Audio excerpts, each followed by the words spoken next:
Hello everyone, this is Tom Uren. I'm here with the Grugq for another Between Two Nerds discussion. G'day Grugq, how are you? G'day Tom, fine, and yourself? I'm well. This week's Between Two Nerds is brought to you by Thinkst, maker of Thinkst canaries and all other sorts of honeypot goodness. So Grugq, I've got this gripe, and it is that people... Do you have my script? Are you... people on the internet are wrong. So it's a very particular thing that happens, and it's around Salt Typhoon. So the story is that Salt Typhoon is a Chinese hacker group. It's compromised, at this point, when we're recording, at least 8 US telcos. And do they have more than 8? I mean... So the plural, they've compromised most of the US, essentially. Yeah, well, they haven't specified which ones. You would imagine that it's the ones they actually care about, which are the most important ones. It's a big deal. Right. So one of the reports, people think that what has happened is that they've compromised what's called the CLIA system, the Communications Assistance to Law Enforcement Act, where... if you've got a court order, police can tell telcos, give us the content of a call or a message or whatever. Right. But that's not actually what has happened. So this is my gripe. No? That it's been... Because, I mean, that's what's being reported, right? That they had access to the CALIA system. So what... and now I actually got one of the stories, because I've written about it a few times. And when you're in the writing newsletter business, it tends to make you quite pedantic, unfortunately, I think.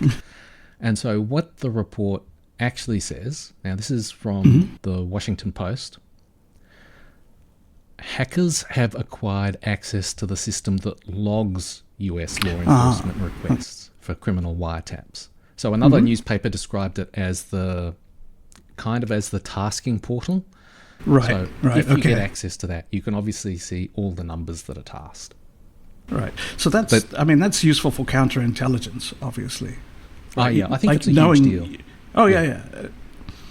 Yes, so I'm not saying that it's not a bad hack. I'm just saying that people on the internet are wrong, goddamn. And it goes on.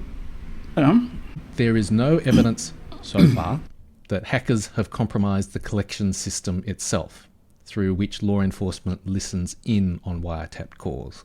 Okay, so, but they have been listening in on calls anyway.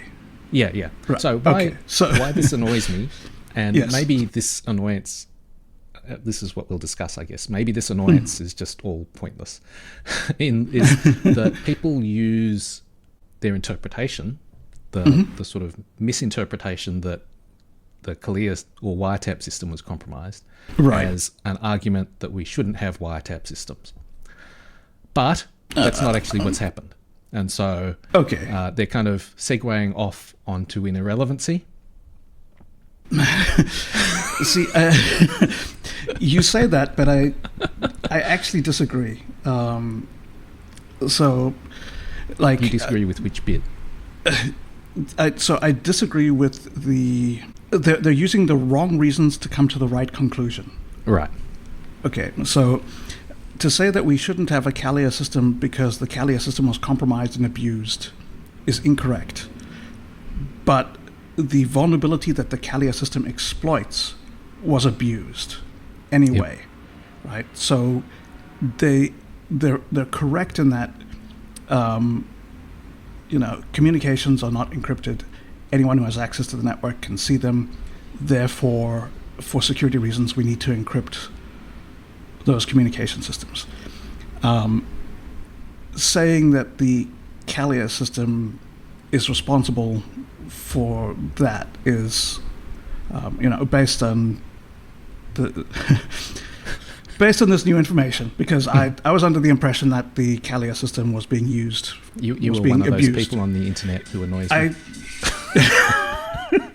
Not just on the internet. Yeah, sometimes in my DMs as well. Yeah, thank you. Right. So I think that the fundamental issue is that telco communications can be monitored, right? Like they're not secure. That gets solved by encryption. Kalia is sort of, it's tangential, it's orthogonal. It's like, it's the law enforcement has been exploiting this vulnerability for decades. Now the bad guys are exploiting it. It's time to reconsider whether we want this to be embedded into our infrastructure or not. Yeah, so I would first of all take issue with the way that you described it as a vulnerability in the sense that, I mean, I would describe a vulnerability as something that like there was no other choice back in the day. Right. So maybe now it's a vulnerability, but it's a weakness. Yeah, okay. Perhaps is a shades of grey. It's sort of it's a way that it's weak or vulnerable to attack. a weakness, one might say, or I'm sure there's another word for it. But okay, so point taken. But here's the thing: is I think that it has become a vulnerability at this point in time. That's right. I'm willing to accept that, in 1990, it wasn't like that. We could have just used Signal, right? There was no other choice, right? We had like a 286 or 386 or something back then. Like encryption was not a thing that happened, right? It wasn't feasible. So yes, like absolutely, we had to do that. I think at this point in time, we're now seeing sort of like the pigeons come home to roost, right? Like, yeah. So I guess that leads naturally to the question of what would you do about Salt Typhoon? And so, I would just fix the telcos. Yeah, I would simply not be compromised in the first place. So that right, yes, you would just make yourself perfect and behave naturally. Exactly. I think this is a big issue because even if just for sake of argument, if we completely removed Kalia systems without fixing the fact that this is not encrypted, nothing would change because that's exactly where we are right now. Yeah. Right. Like they were exploiting the raw access.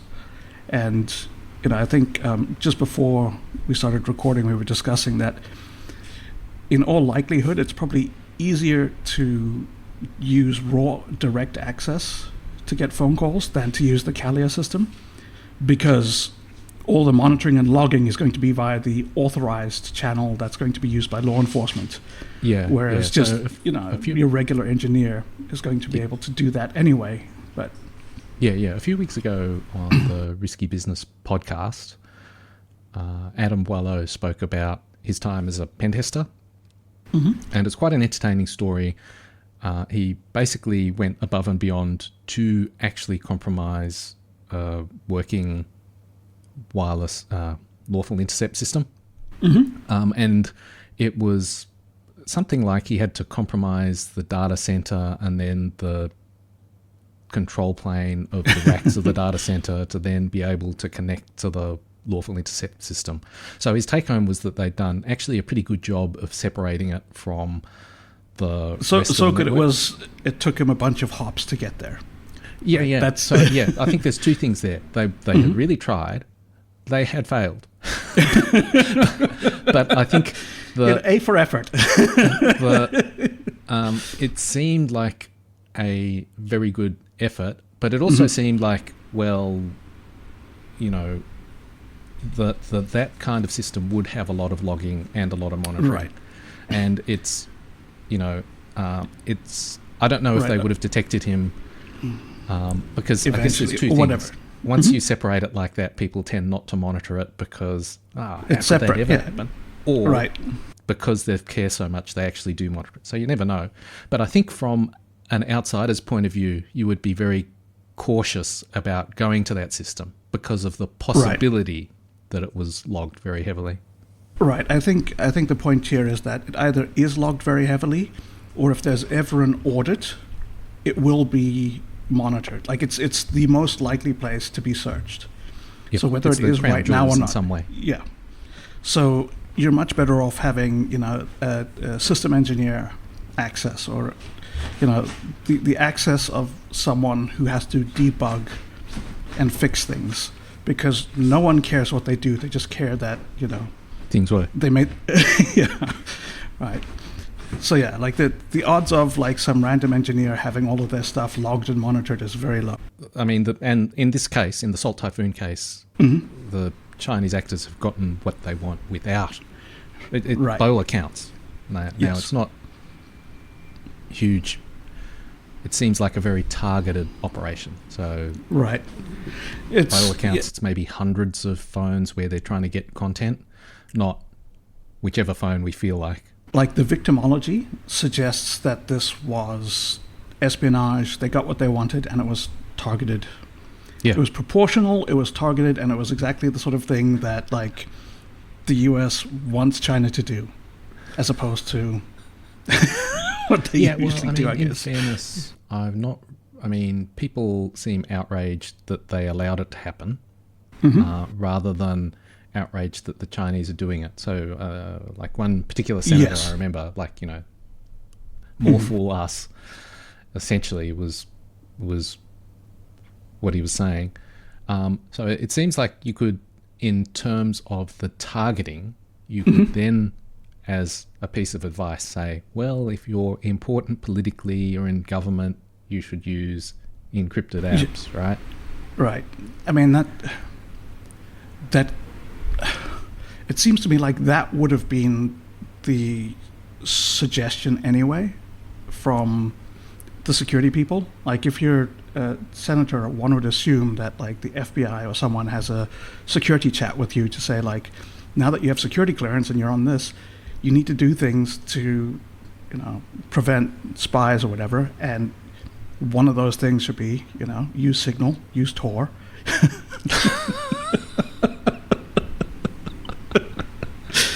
Yeah, but I do feel like they. All right, this is like I feel that they should know better, but I hear how weak that sounds. Right, like who should know better? The senators, like these important people doing highly sensitive things, or some of what they're doing is sensitive. Like I feel like they should know to take security precautions. I know, and I'm not even a senator. So I mean, I do know, at least when it comes to Chinese threats, there are Australian politicians who use Signal or WhatsApp even, right, in groups where they talk with fellow like-minded people. But that's kind of driven by the threat in a way, right? Because if you're aware of it, they're perceived as Chinese hawks or China hawks, right? And so there's a dozen stories at any one time floating around about whoever who's being targeted because they're perceived by the Communist Party as anti-China, and so that sort of makes sense. But I'm going to just throw in that it's probably to a degree performative, because if you're one of these China hawks, then you want to have like your other guy, like you want to show that you're taking it seriously and you're doing this thing, like you're not blasé about it. So yeah, like I think that this. So it's self-reinforcing as well. You're right. Yeah. So some of the people who seem to have been targeted are the campaigns in the states, both the Harris and the Trump campaign. Right, that makes sense. Vance was one of the names mentioned. I would be super surprised if Trump wasn't also targeted. I can't recall. Right. Yeah. I can't recall, but then maybe it would be such, well, of course, that I wouldn't remember. Right, but I think the other thing is they might want to mention like the lesser peoples that got targeted and not say Trump was vulnerable and was hacked, because that might upset him. I read a long time ago, or maybe I read that Trump just loves talking on the phone. Oh, yes. And so therefore he was a perennial target during his first presidency. Yeah, absolutely. I mean, this is the same campaign that asked the Russian embassy for a secure phone from the Russians that they could use to talk to the Russians. Like, that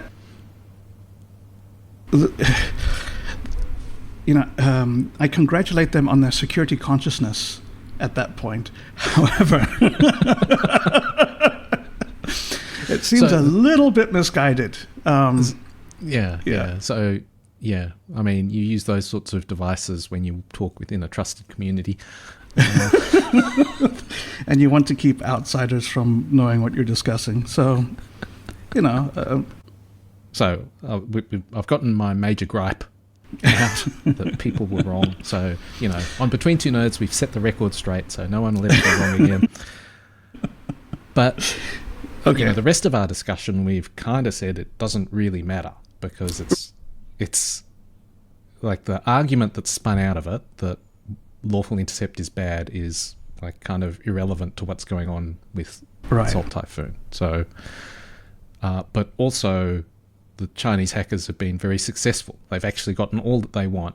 And there may be reasons why they didn't go after lawful intercept just because it's riskier, right? Right. But in terms of the telco network, it's done. They seem to have very good access. No one's been able to kick them out. So I think the thing is that like the base protocol of all of these, so like the foundational protocols of telcos like SS7 is like 1980s or something era technology. It's from that era of the internet is for academics. We're all trusted here. Why would we ever need security? Right. So it was built on the mindset of like TCP or BGP. Like when the idea of security was like, but it's on the internet. Of course, it's safe.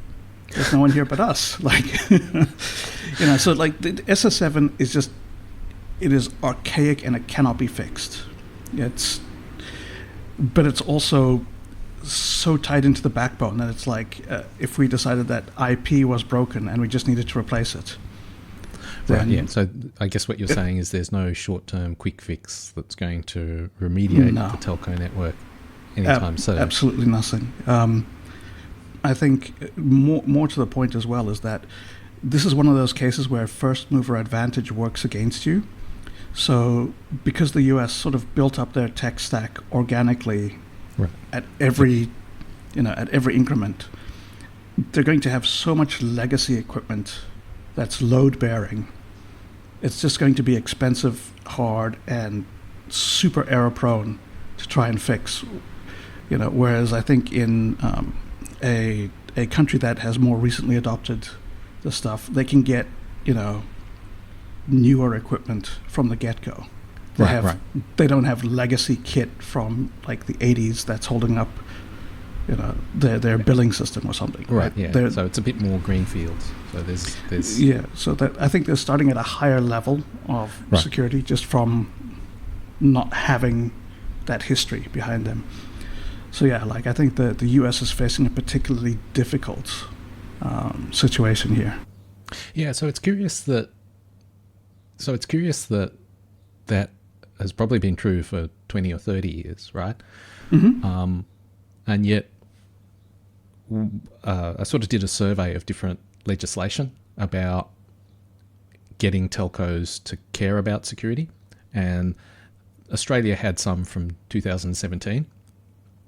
Hilariously, it just says, telcos, you've got to do your best on security. That's it. And then the UK has some from, I think, 2021, like relatively recently. And that was kicked off by the Huawei security. It was a supply chain review kicked off by concerns about Huawei. And then the US just basically doesn't have any legislation. And so the response has been... Not even try to do your best.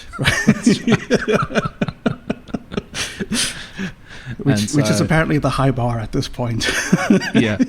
And and yet they're the ones who probably have the longest history and I want to use the word technical debt in that sense. It's probably not exactly you get the idea. Right.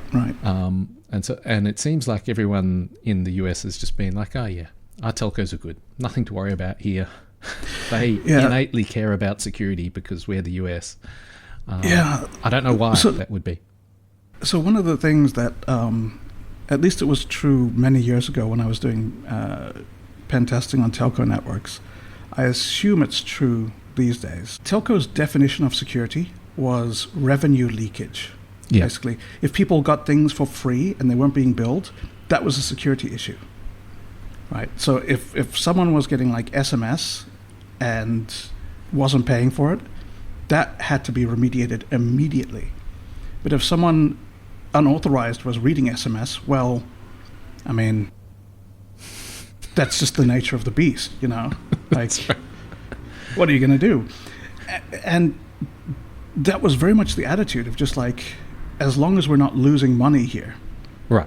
Like, yeah, it's okay. That to me totally makes sense in terms of the default incentives. For example, SIM cards and the way that you authenticate to the network is very, very secure, right? You've got like this hardened, right. Secure chip environment that authenticates using secret keys to like this, all this stuff. That's super secure because that was revenue leakage, right? But SIM swapping, like, they still haven't fixed it, where someone just phones up and says, "Hi, I'm Tom Uren of Seriously Risky Business, and I'm here to get my my SIM card switched." And I go, "Okay, Tom." Yep. Yeah, I mean, that totally makes sense to me as the default set of incentives, right? Like, you're here to make money. There's a lot of security stuff that is revenue neutral or even possibly positive that is bad security, but like it doesn't cost you any money. I spoke to someone who was involved in the Australian legislation, and they said it was just basically people felt that telcos were undervaluing security, and I think that kind of attitude. That's why you need legislation, is to overcome that kind of attitude, because that's the default attitude you're going to have. So I saw that one of the things that they're doing in the US is the SEC has set up a thing for whistleblowers to come forward about companies that are not implementing security properly. And so whistleblowers can get paid out when those companies get fined. Yeah. And so because they're making not having good security a financial liability, right, they're creating an incentive. And it seems to me like it's a bit of a convoluted way to do it. Of like, we will pay people that betray you if you do this wrong. Like, that's so